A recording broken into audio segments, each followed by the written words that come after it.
Hello everyone, welcome back to my class. This is Rumana Ali. I hope you all are doing well. In today's class, let us discuss about the objects that shows the different nature when they bring close to the magnet. So here in this activity, we are going to take 3 objects and let us see whether these objects are going to be attracted or whether these are going to be repelled by these magnets. So first is change is observed when brought close to one pole of the magnet. When object 1 is brought close to one pole of the magnet, at that time it got attracted towards that pole, towards that one pole of that magnet. Thus object 2 and object 3, they do not show any force of attraction and even they do not show any repulsion. Now in this case, when the change is observed when brought close to other pole of the bar magnet.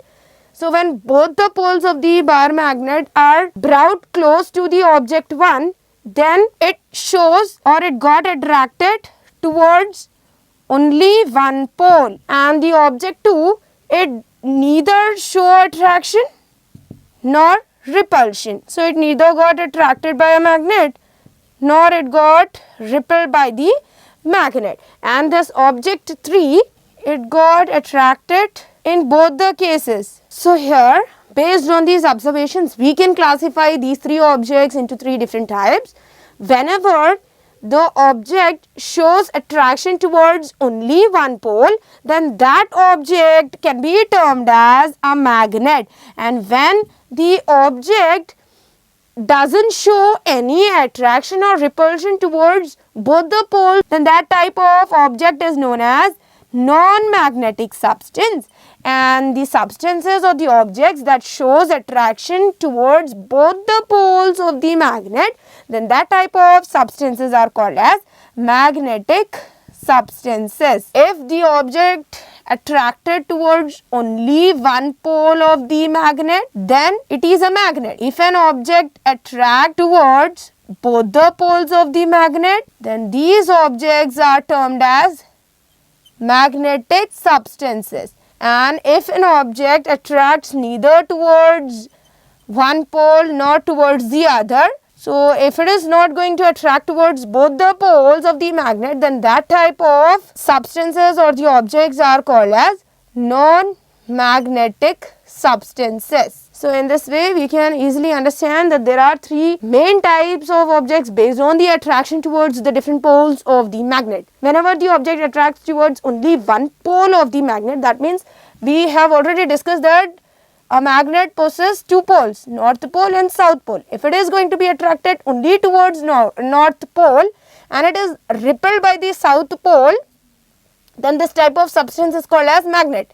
But if the substance is going to be attracted towards north pole also and it is going to be attracted towards south pole of the magnet, then this type of substances are called as magnetic substances. And if a substance do not attract or if a substance doesn't attract towards north pole and even towards south pole, then that type of substances which do not show attraction towards both the poles of the magnet, then these substances or the objects are called as non-magnetic substances. Let us see one activity by which we can understand how the iron nail can act as a magnet. So here we are going to take one iron nail, place it on a table, take one bar magnet, place one pole of the bar magnet towards the first end of the iron nail. Now without lifting this bar magnet, move this bar magnet along the length of the iron nail, that means towards the end of the iron nail without lifting the bar magnet, and repeat this process. Means after it comes to the other end of the iron nail, now again without lifting the bar magnet and without any dragging, just take it to the first end of the iron nail. Then again move it along the length of the iron nail. In this way, you need to rub one pole of the bar magnet along the length of this iron nail, and this process you need to repeat it 20 to 30 times. So after repeating it 20 to 30 times, when you bring any steel or iron things towards this iron nail, for example, if you bring needle towards this iron nail, then it is going to stuck. In this way, by rubbing one pole of the magnet along the length of the iron nail, it is going to act as a magnet. In this way, by rubbing the bar magnet onto the iron, steel, copper or cobalt substances, or we can make them to act as a magnet. So here iron nail is a substance that is acting as a magnet after rubbing it by the bar magnet. In this way we can make an iron nail to get magnetized. Now take this magnetized iron nail, tie the magnetized needle to the cork, place this cork in a glass that contains water. After placing the cork, add some detergent to this water. Now as I told you that this needle is magnetized needle, it is acting as a magnet. So after some times it is going to show the direction. It will move in such a way that it comes at rest in the north-south direction. So here the iron nail is acting as a needle that is present in the compass. So this iron nail is acting as a compass. It can be used to know the directions as it is coming at rest in the north-south direction. So it is working like a compass, which is an instrument that helps us to know the different directions. In the previous session I already explained you that earth also acts like a magnet, and due to its magnetic field, the compass, its needle, it is going to show the direction. It is attracted by the earth so that the needle always it comes to rest in north-south direction, by which we can easily understand the directions of the different places. So here this is an experiment where we can make our own compass by using this magnetized needle. So this magnetized needle, when we keep or when we tie this needle to the cork, and that cork when it is kept in the water that contains detergent, then the needle shows some movement, and by this movements of the needle we can understand the directions, and it always comes to rest in the north-south direction.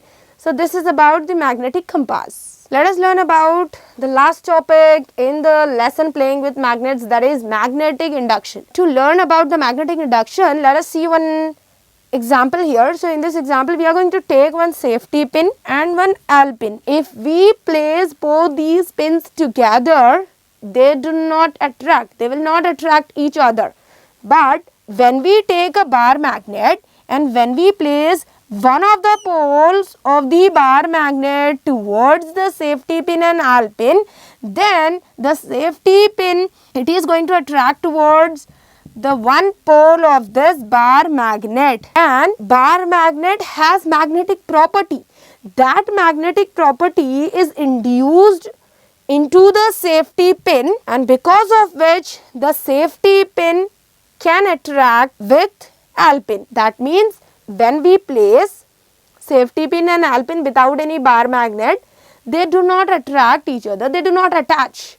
But when we place one of the pole near the safety pin, or when one of the pole of the bar magnet attaches to the safety pin will attaches to the Allen pin.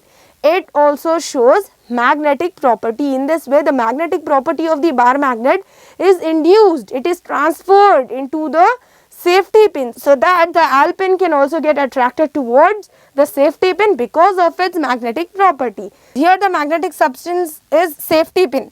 So whenever the magnetic substance is induced by the presence of the magnet, then that is called as magnetic induction. But when we remove this bar magnet, when we place it away from the safety pin will not attach to the Allen pin, because the magnetic property is not induced into the safety pin.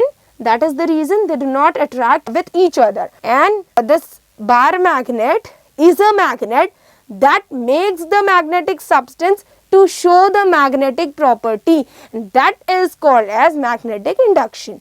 So here the lesson playing with magnets ends. In this lesson we have discussed about the magnetic and non-magnetic substances, and we have also discussed about an instrument called compass and also about the magnetic induction. I hope it's clear to you. I'll be back with a new lesson. Meet you next class. Goodbye.